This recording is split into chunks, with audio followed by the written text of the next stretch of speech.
Walang joke ka, boy kulot. Tinapon ko na yun eh. Bakit binitbit mo pa? Parang maganda kasi display sa bahay yun. Anong pang display? Katawan nyo ng manananggal. Aba, boy kulot, parang hindi ka napagod sa pagtakbo natin. Ako pa, Alex, full charge ata to. Ganyan talaga, pag mukha at lahing engkanto, hindi agad napapagod. Ito nga si Abudo, hingal na. Hindi ako napagod, Lex. Nagugutom ako. Tara Alex, sa horror costume party. Malapit dun sa amin. Tamang-tama, Bogart. Nakamaskara ka na eh. Aba, kulot. Anong tingin mo dyan sa mukha mo? Sige, tara boy kulot. Abudo, sama kayo. Uuwi na ako, Lex. Gutom na talaga ako. Ako naman, kanina pa na-jerbox. Nakita ko lang kasi yung katawan. Dadaling ko sana sa nanay ko. Tayo na, Alex. Ayaw naman itong dalawa.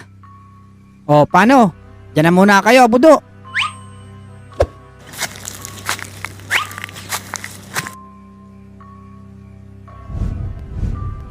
Mare. Pwede ba itong katawan ng saging? Pamalit doon sa nawawala akong katawan? Oo naman, Mare. Maganda nga yan. At maraming pamalit pag nawala. Ay siya, tara na nga sa party ng mga aswang. Tara na nga. Kanina pa nag-iintay ang mga yon.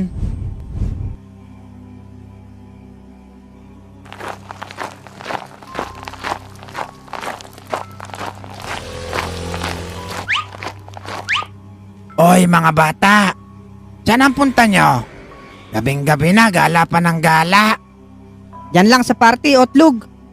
Ikaw ba? Saan ka mananakot ngayon? Ba, sira ulo ka. Anong mananakot? Bibili lang ako ng tawas. Bakit? Di na ba kaya ang amoy, Otlug? Baka nanununtok na sa ilong, Lex. Ay sige, dyan na nga kayo. Otlug, mag-iingat ka. May mga manananggal na nagala dyan kanina. Baka yung manananggal pa matakot sa kanya, Lex. Loko talaga tong si Bogart na to. Makaalis na nga. Tara, Alex.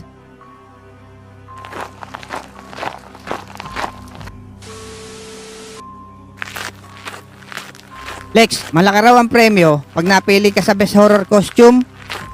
Talaga, Bogart? Panalo ka na. Sabi nga ni Kulot, nakamaskara ka na daw. Loko yung boy Kulot na yun eh. Aba, may dalawang bata. Yari sa akin ng mga ito. Hahaha. Uy, tingnan mo, Bogart. Ang ganda ng costume ni Manong. Aba, oo nga ano. Baka ito ang manalong best costume. Parang tunay eh. Hoy mga bata, hindi ba kayo natatakot sa akin? Hindi ho, Manong. Ang ganda kasi ng costume nyo eh. Paano kami matatakot? Tingnan nyo itsura nyo. May kamukha to, Lex eh. Hindi ko lang maalala. Baka si Shinchan, yung batang pasaway. Ayun, alam ko na. Yung mabilis tumakbo na kabayo. Si Makibao. Ay, oo nga.